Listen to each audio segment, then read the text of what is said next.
There are only two kinds of people who never feel painful emotions: psychopaths and the dead. Everyone else, you, me, every living human, will face grief, fear, anxiety, anger, and heartbreak. And yet, look at our culture. It tells us we must be happy all the time. Smiling on Instagram. Living a Pinterest life. If we're not, then something must be wrong with us. But here's the forbidden truth. A life without pain isn't just impossible, it's undesirable. Because without pain, you don't grow. Without loss, you don't love. Without struggle, you don't become strong. And paradoxically, it's only through pain that we touch real happiness. Stay until the end, because I'm going to show you the shocking psychology and science that prove why chasing happiness will destroy you, and why the only real path is to become anti-fragile. Think about it. What's the happy life you've been sold? Earn enough money. Find the right partner. Meditate every morning. Eat organic kale. Visualize your dreams. And then what? You'll cross some invisible line into permanent bliss? That's the fantasy, and it's a lie. Psychologists have studied lottery winners. Within 12 months of hitting millions, their happiness returns to the same level it was before they won. The human brain adapts. Joy fades. This is called hedonic adaptation. Your brain resets your happiness baseline after every high. That's why the dream car you wanted so badly feels normal after 6 months. That's why influencers with millions of followers still feel empty. Chasing happiness like a finish line only guarantees one thing: disappointment. We think of pain and happiness as opposites, but they're not.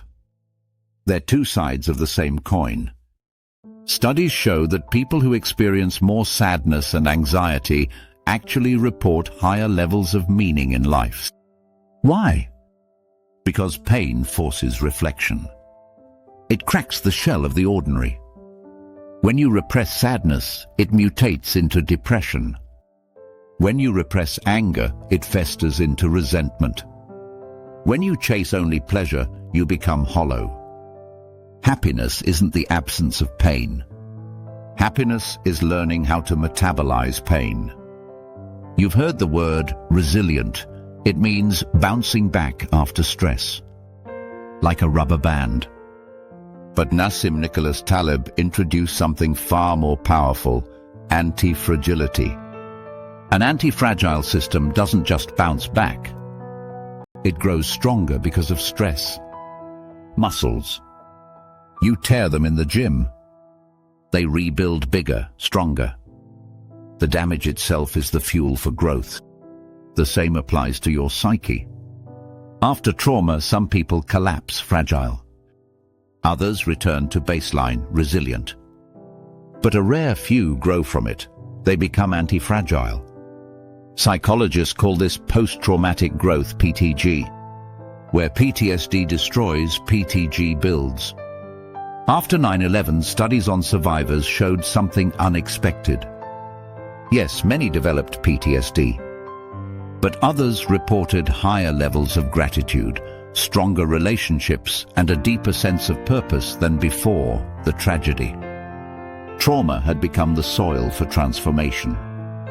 Here's the paradox nobody wants to admit: happiness is desirable.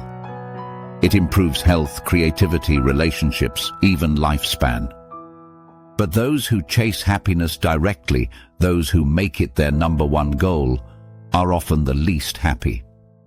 A study in emotion found that people who placed the highest value on being happy actually felt lonelier and more depressed, especially in stressful times. The harder they tried, the worse they felt. It's like staring at the sun. The more directly you look for happiness, the more it blinds you. The answer is to stop chasing happiness as a goal and instead create the conditions that let it arise. Psychologist Tal Ben-Shahar created a model called SPIRE, the 5 dimensions of human flourishing. And here's where it gets shocking. None of them are about feeling good all the time. Not religion necessarily, but purpose. Nietzsche said, "He who has a why to live can bear almost any how." Holocaust survivor Viktor Frankl noticed that those who survived concentration camps weren't always the strongest, but the ones who had meaning, a family to reunite with, a dream to complete. We think stress kills us. It doesn't. What kills us is the absence of recovery. The World Health Organization lists sleep deprivation as a global epidemic. Chronic lack of rest increases depression, cancer risk, and even makes vaccines less effective. Your body isn't fragile. It's anti-fragile, but only if you let it recover. Curiosity literally extends life. People who read books regularly live about 2 years longer on average than those who don't. The brain thrives when challenged. When it stagnates, it declines. The strongest predictor of long-term happiness isn't wealth, success, or even health. It's relationships. Harvard's study of adult development, running for 85 years, found that close relationships, not fame or money, kept people healthier and happier than anything else. Love and belonging don't just make life sweeter. They're what turn trauma into growth. Not be happy all the time, but learning to embrace painful emotions and still cultivate gratitude. Cicero called gratitude the mother of all virtues. It transforms scarcity into abundance, dissatisfaction into wonder. Together, these 5 pillars form whole being, a deeper happiness that includes suffering, not denies it. Happiness is a continuum. Here's the truth nobody wants. There is no magical moment after which unhappiness disappears. Think of a heartbeat on a monitor. Up, down, up, down. That fluctuation means you're alive. A flat line, that's death. Happiness works the same way. Ups and downs mean you're alive. Constant happiness? That's the flat line of a fake life. The fragile person breaks. The resilient person endures. The anti-fragile person transforms. Tal Ben-Shahar put it perfectly. I do not think things necessarily happen for the best, but we can learn to make the best of things that happen. This is the essence of anti-fragility. Not blind optimism, not toxic positivity, but the wisdom to use suffering as raw material. In Japan, there's a tradition called kintsugi. When pottery breaks, it's repaired with gold. The cracks aren't hidden. They're illuminated. The object becomes more valuable because of its damage. That's anti-fragility. And it applies to you. Pause right now.